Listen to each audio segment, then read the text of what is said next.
What's going on, guys? Welcome. Seeing a lot of familiar names here. This is definitely going to be a small call. We didn't really promote it. We know it's the day before Thanksgiving, but if you're jumping on here tonight, thank you guys for joining with us. I'm Jared Goetz. We have Brad Loeffler, our COO, and Kennedy, who's a newish member of our team.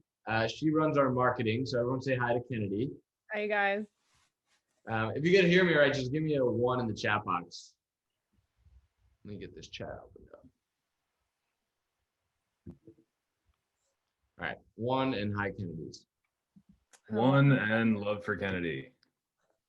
So if you're here live, great. The way that this works is if you want to jump up and ask questions, just raise your hand in the panelist area. There's a little button to raise your hand. Otherwise, you can type your questions in the Q&A box. We're going to be screening them and going through them in the order that we receive them. If you're watching this on YouTube, we're going to put a link in the video for you to join live on the next calls. And pretty much every other call, every few calls, we have special guests, but most calls is just Q&A format. You know, we want to get in touch with you guys. We value you guys so much being users of Zendrop. We want to get your feedback. We want to answer your questions, whether it's about drop shipping or life or mindset or whatever it may be. We love talking about all this kind of stuff. So again, if you want to jump up, we'll call you up live and we can chat. And if you want to just put questions in the chat box or the Q&A section, we'll be screening that as well. So being the day before Thanksgiving, we wanted to just start off this call and talk about things we're thankful for, talk about gratitude in general. Practicing gratitude has been something that's been really helpful to my life, and I know Brad and Kennedy feel the same way. You know, we live in a world today that there's more distractions and more things that pull us away from the present moment than ever before. For example, if you're trading stocks, you might be looking at your Robinhood app all day, or if you're looking at your Shopify or your Instagram, and it pulls you away and it causes stresses and anxieties. But if you could focus on being grateful, you actually can't feel stress and anxiety at the same time. So I think it's really important to practice feeling grateful on a daily basis, preferably in the morning.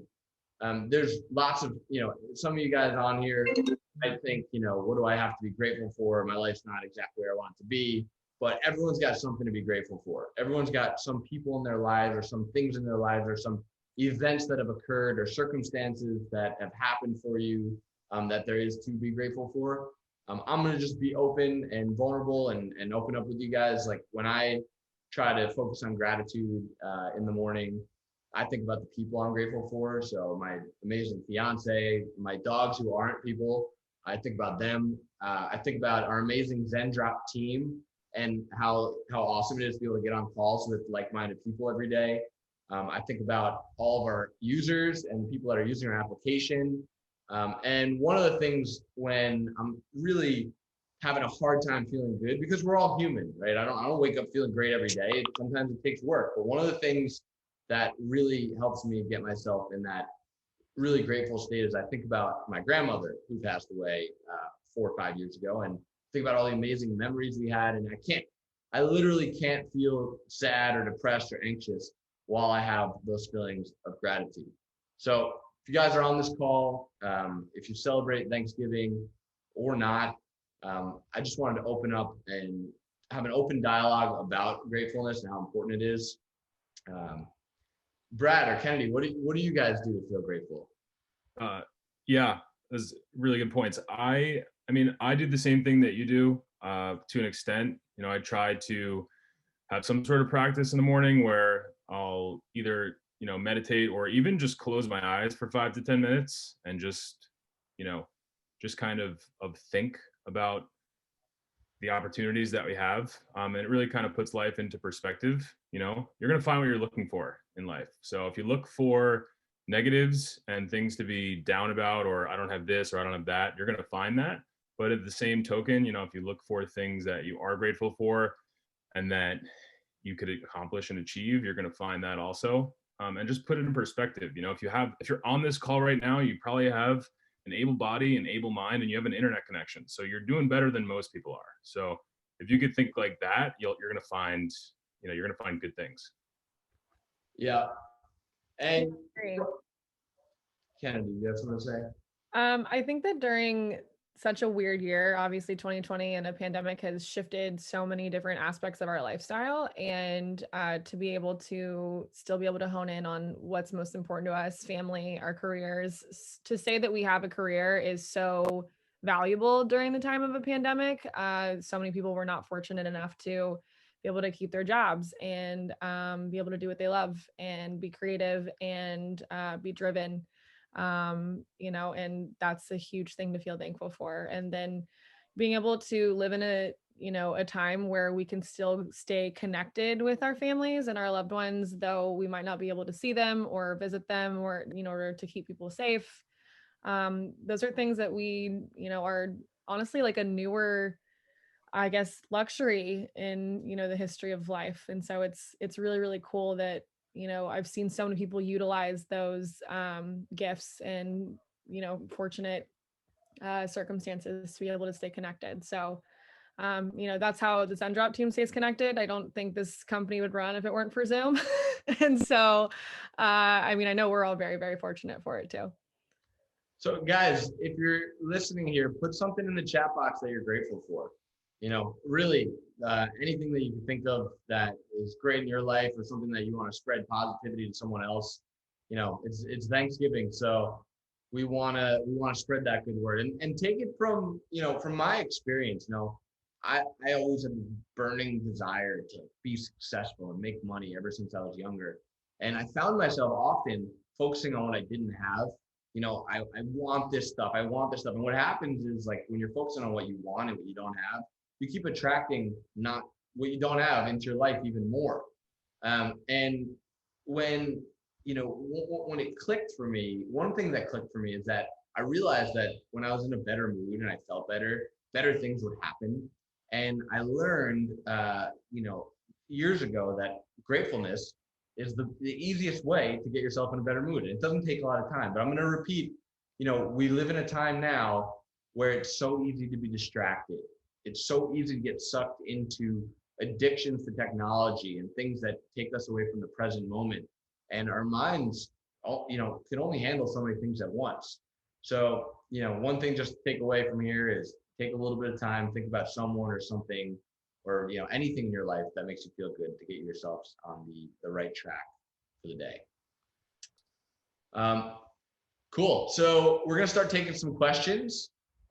We have okay. Well, first, a few things. People are grateful for their good health and the internet. Grateful for us sharing these insights. Someone's grateful for Zendrop. Grateful for my dog. She keeps me sane. I got 2 dogs I'm grateful for, and they keep me sane as well. Sometimes they make me insane though. They've chewed up probably about 6 or 7 pairs of my sneakers this year, which makes me a little bit annoyed, but still grateful for them. We got Harris, who's grateful to be alive, for his family, for his health, for his family's health, for his freedom. I love it. There's an endless list, and it's not crazy. It's crazy to not feel grateful. So thank you guys for sharing these things. Yeah, guys, if you want to come up and ask questions live, just raise your hand. Next to your name and the attendees, there should be a little arrow. You can raise your hand, and we'll call people up based on when they raise their hand. We have a couple of questions coming in. Actually, someone just raised their hand. I can't see who it is. Oh, Kennedy, can you see it? Because you're the host. Oh, you're muted, Kennedy. Here we go. Hi, thanks for giving the opportunity. Hey, Giba. So I just want to talk about the Andrew Morrison strategy that is working really great for us.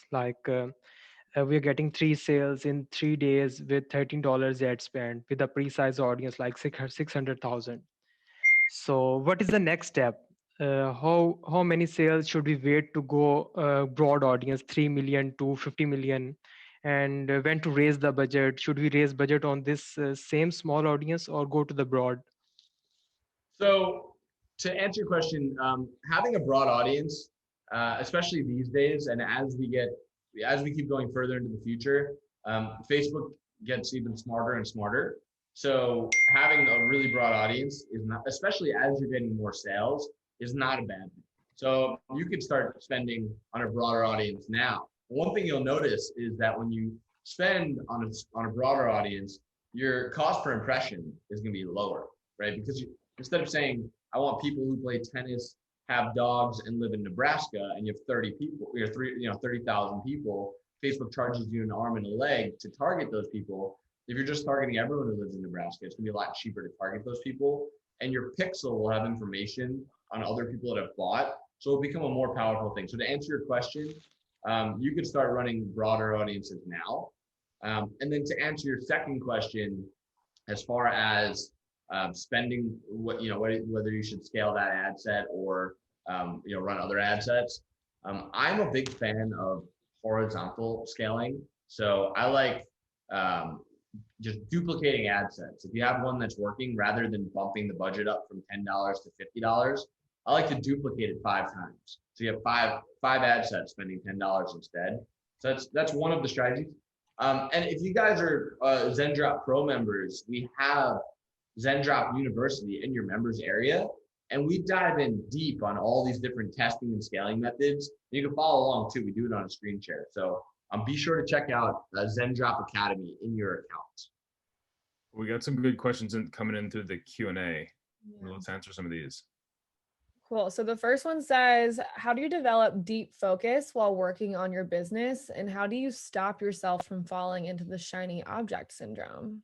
Ooh, I like this question. I'll take a crack at this one first. I think that it's a great question. It is very easy to get distracted. And the problem with getting distracted and doing a little bit in a lot of directions is that you're not really going to accomplish much of anything if you're accomplishing very little goals in a million different directions. So you have to have a focus. And how I find deep focus is my mind has to be empty.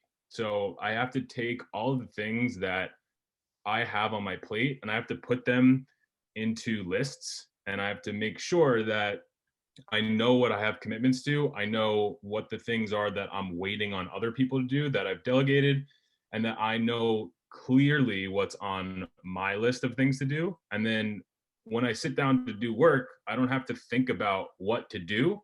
I can simply do what I know needs to be done. Because the most difficult part about actually getting things done is to actually go through all the things that you want to accomplish, right? Everything that you have a commitment to, and actually figure out what needs to be done. What's the next action I can take to actually call this done? So I like to have everything out of my brain. Your brain is meant for thinking of ideas, not for storing them. So get them out onto a piece of paper, a note, a list somewhere on your computer, and organize it. That way, when you go to actually do work, you don't have to think about what needs to be done. You know already what needs to be done, and you can simply just act. And for those of you listening, there's a great software that Brad actually introduced to me. It's called Nirvana. It's for that. It's for emptying your mind, knowing where things live. Because what happens when everything's in your mind, all these ideas are just swarming through your head, and you're not focused on any of them, and it causes something that we like to call ambient anxiety. It's just a feeling of uneasiness that you don't know where it's coming from. You just feel it all day. And it's because you're consistently trying to remember these things because you don't want to lose them. You don't want them to be like, they're all important, so they're circling. And when you're in that kind of state of not focus, it's really easy to get distracted. When something comes up, it's really easy to get sidetracked because you're not focused. Another tip for staying focused and not having shiny object syndrome. First of all, I don't think there's anything wrong with shiny object syndrome to an extent. You don't want to close your mind off to opportunities. For example, you need to make a commitment to what you're doing, and you need to have discipline, and you need to stick to it every day, and you need to be consistent. And as you're more consistent, your confidence starts to compound, and you'll stick to it more so. But when an opportunity is right there, you don't want to just shoo it away because it's shiny object syndrome. A random thing that happened to me a few weeks ago, obviously I run Zendrop. but I had somebody ask me if I could get my hands on some PPE stuff, some gloves and masks. And I made a few phone calls, and it's potentially going to lead to a huge deal. But if I was so scared of shiny object syndrome, I would have just said, no, I can't do that. It's not exactly what I'm doing. And I could potentially miss on a big opportunity. So I think it's really important to have balance. It's important to be consistent with what you're doing, but also, you could look for other opportunities. Like the term shiny object syndrome sounds bad. It sounds like a syndrome, but in reality, that's where opportunities come from. Yeah, I think almost like you have to have sort of like your main course and like your sides, right? Like you have this one thing that you're working on and trying to build, and that has to be your main focus. But you can try other stuff because those other things might lead to other opportunities and other learnings that can help you. But that main thing really should be your focus, I think. At least until you build, if you're a team of one, you need to be very focused on that one thing you're trying to achieve. Yes, you can definitely explore other options. But getting things out of your head and into some sort of system has helped me massively. Your brain can only, I think there's been tons of studies done. I think the number is like 6 or 7 things that your brain could store at one time. So think about all the things you have to do. Even with building a dropshipping store, you have to do way more than 6 or 7 things to get it off the ground, right? And so if those things aren't clearly defined in some sort of system, there's no way you're going to be able to commit to doing all of them. Yeah, I was actually feeling overwhelmed a few months ago, and I told Brad, because I know Brad's very organized, and I'm not very organized by nature, and he introduced me to Nirvana, and I did a brain dump, just like everything on my mind, like just take the dogs to the vet, pay this, get new shoes, like literally everything on my brain, and I had 37 items that were in my mind that were causing me to feel overwhelmed and stressed. And then each of those things, a lot of those things had many sub things that needed to be done as well. Like, every task had, or almost every task had subtasks as well. So that was 37 things I dumped out of my brain. But let me tell you something. After I did that, it felt like a huge weight was taken off my shoulders. I felt light. I felt happy. I felt clear. I didn't feel any cloudiness. So I think that advice, Brad, is excellent advice. Yeah, we sat there for like several hours. I think it was like 2 or 3 hours on a Sunday, and just dumped it all out and organized it all. And like Jared said, there was 37 commitments that he had, but those 37 commitments was divided into, what we like to call projects. If they have more than one action to complete the commitment, it's a project. That's what we call it. And there was hundreds of subtasks within the commitment. So to get that all out and to clearly define what's the next action I can take to achieve this is liberating. Also, I think a huge thing is that shiny object syndrome and imposter syndrome kind of go very, very hand in hand. And how I've been able to, I think, overcome that in terms of my work ethic or maintaining a deep focus is literally scheduling out time in my day to not think. I think that giving your brain a break, specifically when you're in a high priority mode where you're doing something like building a dropshipping store or in a high stress time of your career, it's really, really easy to just let your brain go all day without allowing yourself a mental break to refocus or to reprioritize. So I set an alarm on my phone for every 2 hours to get up and either walk around, meditate, call a friend, talk about something non-work or focus related so that my brain actually gets a second to reset, and then I'm able to come back with more focus. Yeah, that's a great point. You're literally burning neurons when you're focusing and trying to think and be creative and accomplish tasks. So definitely necessary to reset, or you'll sort of burn your brain out. Cool. Yeah, a lot of people mistake, they're on Instagram and they're seeing all these people talking about hustling and grinding and working 18 hours a day and sleeping 3 hours, or you're a little bitch if you sleep more than 3 hours. And it's like that culture, I couldn't be more like disgusted by it, honestly. You guys should check out a guy named Robin Sharma. He wrote the 5 a.m. Club. He's got great content on his Instagram. I'm actually interviewing him on a podcast on November 30th. So you guys should check that out. But there's something to be said about working beautifully and crafting things and being creative. And in order to do that, you need to have creative energy. If you're burning yourself out, if you're consistently working, if you're not taking breaks, you're gonna work like a zombie, like a robot, and you're gonna get a lot of tasks done, but they're not gonna be meaningful tasks. You're not gonna think of that next big move that's right in front of you because you're so fatigued about thinking all the little moves that are all around you. So yeah, I guess that kind of sums that up. Yeah, the people in that culture that are, propagating that sort of agenda, most of them, they're mostly just signaling that they work hard. We work hard, but you bet your ass I get at least 8 hours of sleep every night because I know it's super important. And you just can't be creative at high output for 18 hours a day. It's not possible. Your brain fatigues. So yeah, let's take some of these other questions, but that was a really good jam sesh there. Yeah, and if any of you guys want to come up, just raise your hand and we'll call you on up. All right, we got one right now. Allison.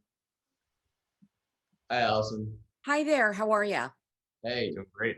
I really appreciate what you're saying there. I mean, I forgot about this call and I just went into my email because I had a question for Zendrop, and I was meant to be here because I'm burnt out, totally burnt out. So I will ask you the question here. So I have two questions. So I really needed to hear that. I really needed to hear that because I'm becoming useless at this point. I have two stores. Both Zendrop products are coming in. Yeah, I've got a Zodiac store and then the holiday gifting store. Now, is there an easy way to transfer over the items from the Zodiac store over to the magical gifting store, the holiday store, so that they just, because it kind of seems like if I'm going to be sending people in the next couple of weeks over to one website, it would make sense that all products show up on one website. That's my first question. Yeah, so you could just take those products from Zendrop and import them to the other store as well. That would probably be the easiest way to do it. Okay, and so then I would go and I would copy and paste the items that I have in terms of description and stuff like that, because there isn't a way to like magically snap your fingers and make it move. Actually, you can export your products from one Shopify store and then import them into another one. And then you just go in Zendrop and you just use the override feature to override the listing with the Zendrop listing. Okay. Number two, thank you very much. I appreciate that. Number two, I just found that I ordered for a couple of the items. I found it helpful to order the physical item. Okay. And I'm doing like a voiceover saying, hey, this is a great necklace. Like, get this for the holidays. If I wanted to do that I'm now like thinking, oh, maybe I'll make like a top 10 list of like stuff that I like and order samples of that. Can I order at the sample price from someone so that I'm not, paying the marked up price for a sample, if that makes sense? The sample price is going to be the same price that you'd pay on Zendrop to fulfill them with your customers. Anyway, that's the wholesale price. Okay, I'm really stupid, and this is why I'm like, I appreciate the call. I think that's it. Thank you so much, guys. I appreciate you. Thanks. No worries. Get some good rest on Thanksgiving and eat a bunch of food and take some time to relax and then get right back to it. You'll feel much better. No question is a stupid one. This is true. Okay, Appreciate guys, go ahead and keep raising your hands if you want to come on and talk, but we'll go through the Q&A section until then. The next question is, do any of you guys have a book recommendation, and also where is it located? Oh, a book recommendation list? Yeah. I don't think we have a list that lives anywhere yet, but that might be a good thing to send out to our users. Yeah, I've started my own sort of like book club list that I've got some good books on. I've also got a pretty good collection going here myself. So maybe we should, compile a list of, I have like at least 10 books that are like essential reads, in my opinion, that would probably be helpful. So if you, maybe Kennedy, if we want to like compile like a a book club list and send it out, that'd be cool. It's funny you said that. We already have that in drafts. So Oh, nice. we're sending it out soon. So yeah, Perfect. we'll have it's pertaining mostly to dropshipping and entrepreneurship, but yeah, we'll take any other book recommendations that you guys think that we should read and add to it, because we're all trying to learn and read some more. So yeah, we'll actually send that out via email pretty soon. Cool deal. Yeah. If you want a quick hit, like if you want to order a book on Amazon right now and start reading it, I would, like, the number one book I would say would be The Rational Optimist. That's a book that was like a life-changing read for me. It basically just explains, it puts a rational frame around why we should be an optimist. You know, we were descendant from pessimists, you know, thousands and thousands of years ago. There's two guys walking through the woods. One of them, they hear a rustle. One of them says, "Oh, I think that's just a squirrel." The other one says, "That's a tiger, dude. I'm out of here." The guy that thinks it was a squirrel gets eaten. The guy that thinks it was a tiger lives. We're descendant from pessimists. This book explains why it makes sense in a much more safer modern world to be an optimist. So that's a really good read. Good. Everyone add that to your list. Also, guys, one thing on the topic of reading, like, just take note that there's a difference between understanding something comprehensively, like understanding a concept, like knowing what meditation is. And there's a big difference between knowing it and actually practicing it. A lot of times we talk about things and then like we feel like we've done it and then we don't see the benefits of it, but it's because we haven't really practiced it enough. So when you are reading these things and you're understanding these concepts, great, but really apply them to your lives so that you can see the benefits of them. Yeah, love that. Very true. Cool. Next one. Is there a Christmas delivery cutoff date for Zendrop products? So with Q4, typically, you know, there is some congestion at like customs and with airlines, and, you know, the logistics scene gets pretty backed up. My recommendation would be, if you're concerned with shipping times, use the express shipping feature. That's going to be your fastest option to most countries that ships DHL, which is like a 5 to 7 day delivery window. Also try to advertise to places other than the US. You know, since our warehouses are in China, we can deliver express shipping to like France, Spain, Italy in like 3 or 4 days. So and, you know, Australia, New Zealand with regular shipping in less than a week. So those are some strategies you can use to mitigate that as we get closer to that deadline. But look at the shipping times on Zendrop. They're usually slightly inflated. We want to make sure that we're managing everyone's expectations properly. So that's usually slightly on the higher side. So you should be okay using that higher end range as your cutoff date. Agreed. Yeah. So if you're shipping regular, it says 10 to 20 days, it's not going to be any longer than 20 days. And if it is, we work with you guys. You know, you'll get a refund on the product, and you know, it is what it is. But we like to under promise and over deliver on those shipping times. Perfect. Okay, I like this question too. Let's see if anyone's raising their hand first. Okay. What type of person did you have to become to get where you guys are at? What habits did you have to accumulate mentally, physically, and emotionally, and especially in the online business space? I could lead things off on this question. I think we all have different lessons that we've learned. I think one of the biggest lessons I've learned is to focus more on the person you need to be rather than the things you need to do. When I first got started in entrepreneurship, I was obsessed over what I needed to do to make progress. And I would get myself I would end up being a person I don't want to be. I wasn't compassionate. I wasn't fun. I wasn't funny. I wasn't nice. I wasn't happy.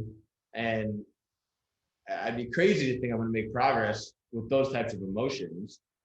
So these days, you know, obviously being organized and knowing what you need to do is important, but I focus more of my attention on who I need to be. So like when I'm on my morning walk or I'm working out, I'm just imagining the best version of myself. Like, who do people want to be around? Like what are Jared's best qualities that I can bring out today?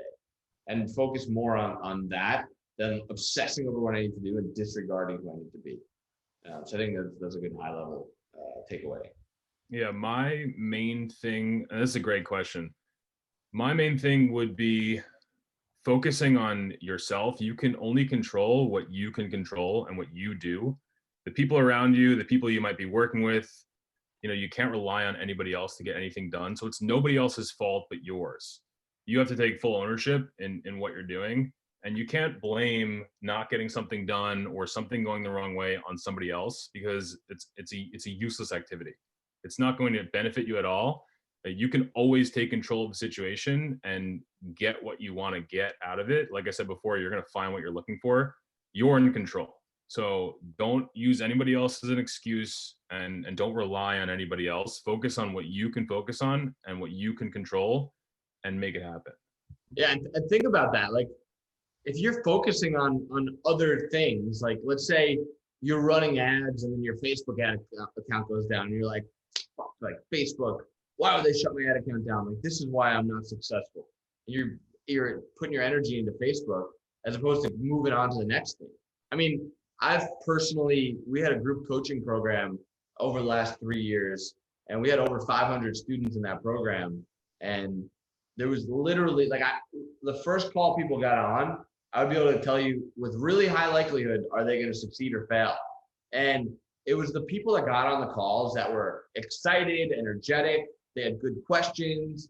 They weren't always skeptical. They were excited. They woke up and they're like, there's 1 million products I could sell to 1 billion people today. What am I going for?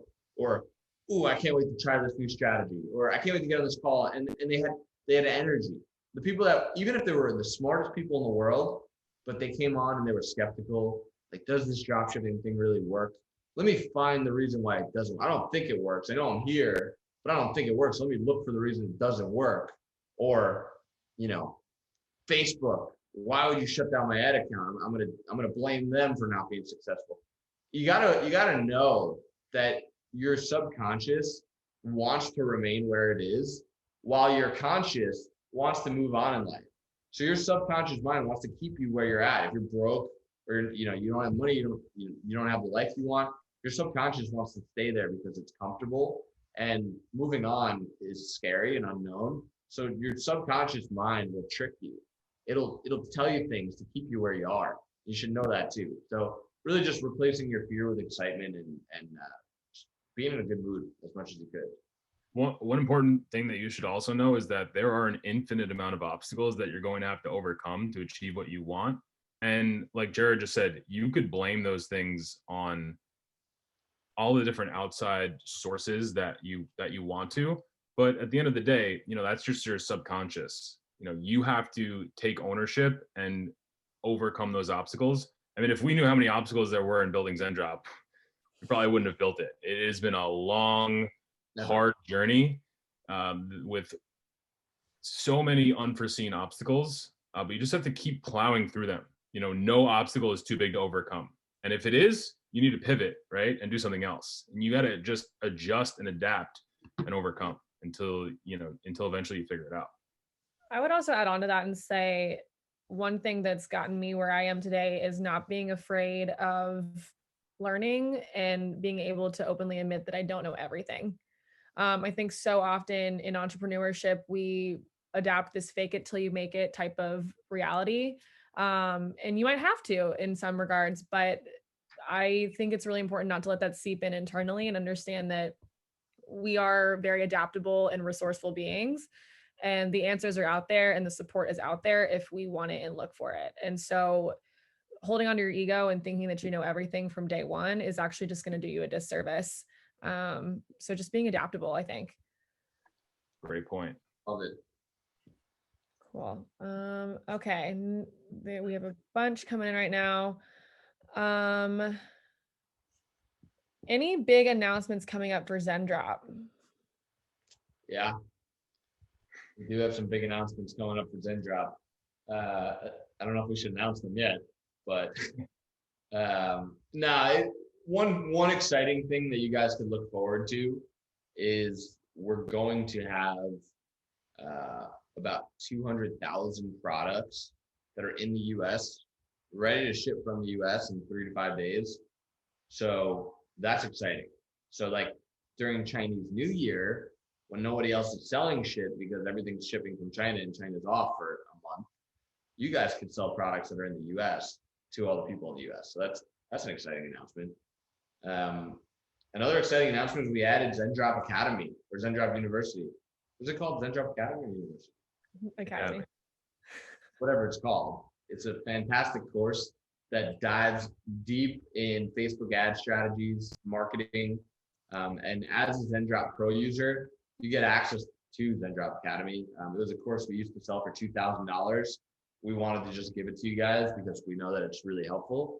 I don't know if we've officially announced it yet, or we maybe sent out an email. We haven't. So you guys are hearing it here first. You can go into your Zendrop account and in the top right, click on the little thing on the top right, and Zendrop Academy pulls up. And there's a bunch of videos that dives into Facebook testing, scaling strategy, and then all the content. Brad and I went to Tim Bird's mastermind, which is a several $1,000 mastermind to attend. And he gave us all the content to add to Zendrop Academy regarding your Facebook ad account, how to not get banned, all the best practices. So you guys have a huge edge over people that are not part of Zendrop learning all this stuff because there's a lot of inside information in there. So I'd say that's an exciting announcement. Yeah. And just so you guys know, that's the technical term for the little thing in the top right. It's called the thing in the top right hand corner. Yeah. Check it out, guys. Give us feedback. Check out Zendrop Academy and let us know what you think. I think you guys are going to love it. Cool. This is a good question about VAs. You want to read that one, Henry? Where is it? Oh, see it. Okay. How do you know you're ready to start outsourcing some parts of your business to virtual assistants? What should you look for in selecting a quality long-term virtual assistant to work on your business? Do you have any recommendations for where you can find the best VAs? Do you suggest online jobs, Upwork, or freelancer.com? Cool. Yeah. So virtual assistants are an amazing way to scale yourself. I would only recommend starting to outsource parts of your business once you have a really firm grasp on them. Or if things are getting so out of control so fast, like what happened to Jared, that you're just forced to. But you're never going to be able to tell if they're doing a quality job if you don't have a deep understanding of what they're doing. So if they're not answering support queries correctly, if they're not doing order fulfillment correctly, if you're not a master of that stuff yourself, you're never going to be able to tell how good of a job they're doing, and you're not going to be able to successfully scale. So I always recommend to people to do this yourself and create some documentation. Create the best 10 answers that you can to the 10 most commonly asked questions coming in through your support desk. Create video documentation and written documentation on order fulfillment, how everything should be done, and then hire VAs. You can find them anywhere. I think Upwork is a really good resource. That's where we've found a lot of our virtual assistants. And don't stop until you find a really good one, because there are really great virtual assistants out there, and there are really bad ones. Yeah. The first thing you're going to want to outsource is your customer support. Now, when you're drop shipping, how many questions can your customers really have? Where's my order? What's your refund policy? Why is this tracking number not working? There's maybe 15 to 20 questions that they're going to ask. I'd recommend you personally answering anywhere from 25 to 100 customer support tickets on your own and really put your heart and soul into your answers. And then what I did right off the bat was I hired a VA. I was forced to hire a VA because I was driving from California to Florida, and it was like a 5-day drive and I couldn't answer all my customers. But what I had our first VA ever do was go into my email and find all the questions, copy them, and then paste my answers, put it on a Google Doc. I looked at it, okay, good. And then when these questions come in, just paste these answers, right? And if any other questions come in that you don't know, ask me and I'll answer them for you. But the reason you want to outsource your customer support is A, it does take up a lot of your energy, but B, typically customer support inquiries, no matter what business you own, are unhappy customers. It's very rare that someone's just like, oh, just wanted to let you know how awesome you are. If they want to do that, they're going to leave a review. Maybe you'll get it occasionally, but most people are mad about something. And you don't want to associate your business with the energy that you get from your customer support inquiries, or you're not going to want to work in your business. So that's my advice for where to start outsourcing and why. It's definitely with your customer support.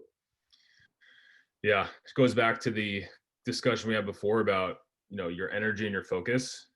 That sort of energy that you're bringing in through those customer support inquiries it's gonna manipulate your energy in all sorts of directions, and it's gonna make you maybe second guess what's going on. Because like Jared just said, no one's just popping in to tell you you're doing a great job. So you're only getting the people that are having a bad experience. You're not looking at the larger data set of people that are having a really good experience. So you got to be careful with that. I would say that what Jared said is perfect. Answering 25 to 100 of those inquiries and getting the flow really good on all of them, and then outsourcing it's a good place to start. Yep. And it just understand the concept of association too. Like if you're constantly in your customer support emails and your people are pissed, and now you start getting this feeling every time you think about your business, you get this negative feeling. You're not going to want to work on your business because you don't like the negative feeling. So just like understand, and that goes in a lot of areas of life as well. So it's not just the piss. So it's important to understand that the meaning you give to something directly affects your ability to work on that thing. And customer support is just a really good example. Very true. Okay, let's look at, this is just an interesting one. I would love to hear Brad and Jared's input here. What are the best places in the US to live for entrepreneurs? It's an interesting question. I would say if you don't like paying taxes, you should move to Puerto Rico, because they don't, you don't have to pay federal income tax or state tax. You just have to pay a 4% tax for Puerto Rico. So that's a good option. You do have to stay there more than half the year. So I think it's like 183 days. You have to actually physically be there. Consult with a tax consultant if you want to learn more about that. I'm definitely not a professional tax consultant. Wherever you want. I mean, the beauty of being an online business entrepreneur is that you can live wherever you want, anywhere with a Wi-Fi connection. I personally like cities, so I live in New York City. I know Jared personally likes the lifestyle of living in Florida on a golf course, plays a ton of golf, and so that works for him. It's really like you got to kind of find your groove and what's your ideal day look like, right? So like, what do you want? Do you like really warm weather all the time? Do you like skiing and snowboarding? Maybe you want to live in Colorado to take a break every day to go skiing or snowboarding. I mean, it's really like the world's your oyster. Like you kind of just got to make your ideal day. And use that as fuel. Like the fact that you could live anywhere you want. A lot of people here listening just don't believe that that's possible. Like I can't move out of this hometown. Like I don't have enough money to. Like I know it's possible for other people to, but it's not possible for me. It is. And sometimes you need something to look forward to keep yourself motivated and driven. And just having that freedom is something that'll keep you going. Now, one thing I will say for me is like, before I kind of settled down in my life, I'm very fortunate to have a great fiance that's very structured and, is a more of a routine person than me. I was kind of a wild card. I was traveling a lot and just bouncing around and disorganized. Once I developed my home base, like I had my routine and my base, you got to think of it as like you're building a building, and your foundation is where you live and your lifestyle and your habits. If you have a really flimsy foundation, you don't really have a place to live, and your foundation's not strong, you can't really build on it because it's going to fall down. But if you have a solid routine, and the more consistent you are, the more solid the foundation gets. So, if you're sticking to a workout routine and a diet, and you're waking up every day at the same time, you have your home office, you check your email every day at the same time, you read every day at the same time, that foundation gets more solid and you can build on top of it. You start taking on more stuff. So I think it's cool to know that you can live anywhere you want to, and it's just a personal preference, but knowing that building a strong home base helps you with your career. I mean, for me at least, I can't speak for everyone. That was a huge factor in my career, is being able to continuously build on what I've been doing, is having that foundation. Good answers. Cool. Okay, these kind of go hand in hand. How do you maintain and have endless amounts of energy for your business and personal life? Are there any supplements, habits, or whatever that gives you your energy? And then also, how do you work your business without getting burned out? Yeah, I mean, the thing is, you don't have unlimited energy.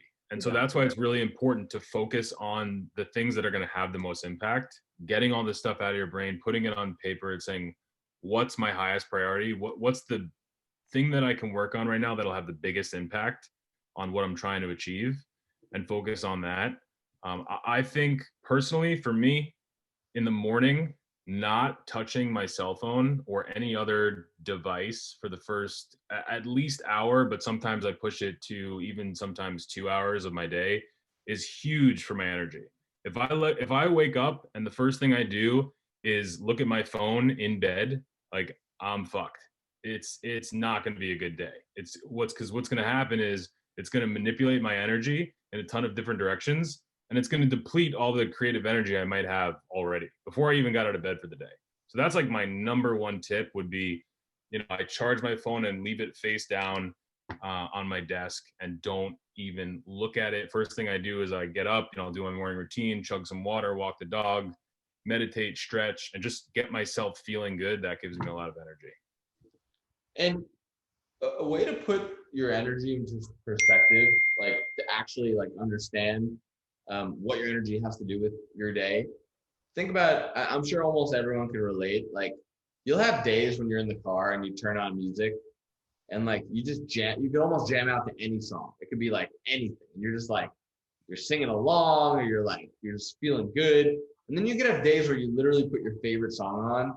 You're like, song, right? And like when you're in the state where music is great, like think about the conversation you have. You get on the phone with someone, whether it's a friend or business, and ideas flow, right? And like your brain is just in tune with your body and everything's aligned. And those days where the music is bad, you're just, all right, okay, yeah, no thoughts, no flowing. So that's the power of your energy. And so my point is, there's no way to have unlimited amounts of that, but there are practices you can do to get yourself proactively in the state. I don't know, we'll call it the flow state, where the music's really good. We'll call it the flow state. There's practices you can do, and it's proven. It's not just theory. Working out, moving your body, getting endorphins going, like that gets you in that state.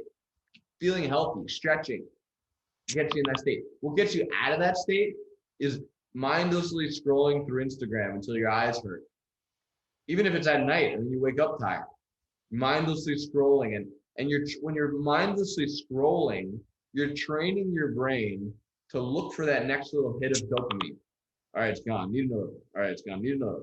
And not only are you looking for the next hit of dopamine, you're also training your brain to have a very short attention span. So anything that comes up in your life that doesn't take 4 seconds to complete, you don't want to complete it. So being aware that mindlessly scrolling gets you out of the flow state, but exercising gets you in the flow state, and replacing the mindlessly scrolling with the exercising is just one example. Replacing the eating potato chips and watching TV with meditating, replacing bad things with good things will give you more of the energy and more of the flow state. So I wanted to get that across, because I think it's important to understand what that energy is, because energy is just such a broad concept. Just using the example of music, I know for me, on those flow state days, I can jam out to anything. And on the days when, and nobody has, I don't have those days every day. I probably have those really good days like 3 or 4 days a week, and it's okay. I don't need to have them every day. We're human. So that's my 2 cents. Yeah, I think defining that into what we're calling the flow state is really important. Like Jared said, you're not gonna have it every day, but if you could do it more, that's when you have your highest output. That's what I think you're referring to when you say unlimited energy. That flow state where you're having good conversations, nothing can go wrong, you feel good. Literally, the chemical composition in your body is changing. Like you are fired up, you're excited to be alive, you're looking for opportunities. Getting into that flow state, like I said, for me in the morning, if I look at my phone right away and my energy is going in a million different directions, I can't put my focus into getting into that flow state. But that just does it for me. But getting into that flow state, whatever you can do to get yourself into that state, whether it's reading a book in the morning or just relaxing with a cup of coffee outside, or whether it's walking your dog or like stretching or working out, getting those chemicals going, like that's the most important thing, getting into that state. And feeling grateful. Back to the beginning of the conversation.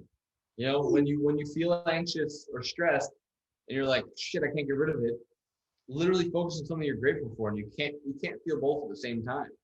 It's just a little tool and a little trick. So yeah, good questions, guys. Very enjoyable conversation. I think we have time for a couple more. Okay. Let's take one that's less like more technical. I see one here. It says off the current topic, which is totally cool. Can changing a conversion event from content view to purchase midway through a campaign affect the CTR? I thought I was onto a winning product with 8%, 12% click-through rate, 2% when I did this. You never want to change anything in an existing campaign. You want to always duplicate. Well, you'd rather duplicate and start a new one than change an existing one. That's the rule of thumb. So that's simple. That's how that's my simple. What's happening is you're changing by changing the objective of the ad set or the campaign, whatever you're using, you're forcing Facebook to reoptimize. You're asking Facebook, hey, I want a different thing, right? So they have to completely reoptimize the strategy of how they deliver those ads. So it's going to affect the performance of those. And you always want to keep each campaign optimized for the same thing. So data is stored at the campaign level in Facebook. And so if you're changing the optimization of things within the same campaign, you're going to confuse the pixel. Yep. Next question. This one's good. When is the time to start the upsell strategy? Should we do it right away or wait for good sales turnover to start? I'll answer that question. So it depends. If you're going to use starting the upsell strategy as an excuse to not get started, don't start the upsell strategy. If you're going to just do it quickly and put it in place because you know you'll get a higher average order value by doing it, but keep moving quickly, then start it right away. But if you're going to say, oh, I didn't launch that today because I didn't get the upsell in place yet, and it's an excuse, don't do it. Simple. But it will help your average order value. Even if 1 out of 100 people buy the upsell, you're still going to have a higher AOV. If you're testing and you're getting traction on something, when you're first testing it, you don't need it to be tremendously profitable, like be breaking even or losing money, knowing that you're going to optimize. So if you could test with an upsell strategy, you'll have a higher likelihood of finding something that's profitable. But you always know that if you're testing quickly and you need to make improvements, you can always throw that upsell in the future. Yeah, and make sure your upsell is post-purchase, so it doesn't affect your conversion rate. If your upsell is pre-purchase, it could plummet your conversion rate. Good deal. Cool. I think we got time for one more question here. I don't see anyone else's hand raised. One more. Yeah, no hands raised. Pick a good one, Kennedy. Okay. When an order is marked unpaid or unfulfilled, does it notify our customers? I have several other items on my store that do well but want to move them to Zendrop. How do I do this update? So if it's unpaid or unfulfilled, I'm assuming this question is asking if it's unpaid or unfulfilled on Shopify. Your customer is not notified of anything if it's unpaid or unfulfilled, which means they're not going to get an order. They're not going to get an email that their order is shipped, which is going to lead to a problem very soon. They're going to be asking where their tracking number is, why hasn't their order shipped yet. And so you should get that fulfilled as soon as humanly possible. We actually have a great help article on how to fulfill what we call a backlogged order, which would be exactly what this is. Essentially, you'd hook that product up through Zendrop and then duplicate that order on Shopify, so it then comes into Zendrop, and then you could fulfill it. If you just Google like how to fulfill a backlogged order on Zendrop, the help article should pop right up. There we go. Cool deal. All right, guys. I think that we have to wrap up here. There's still a bunch of questions, but we like to try to keep these to an hour. So people who are watching on YouTube or listening to the podcast, can get all the info in. But if you enjoyed the call, we do these every week, and we'd love to have you on here. If you have questions throughout the week, take note of them, bring them with you to the next call. We're here. This call will be sent out to you via email, a recording of it. So yeah, you'll have it there. It'll be posted on YouTube and on our podcast. And thank you guys for joining us. And we hope everyone has an amazing Thanksgiving if you celebrate. And if you don't, have a fantastic Thursday anyway. Thank you for joining us, guys. Happy Thanksgiving. Have a good rest of your evening or day wherever you are. Bye, everyone. Bye, guys.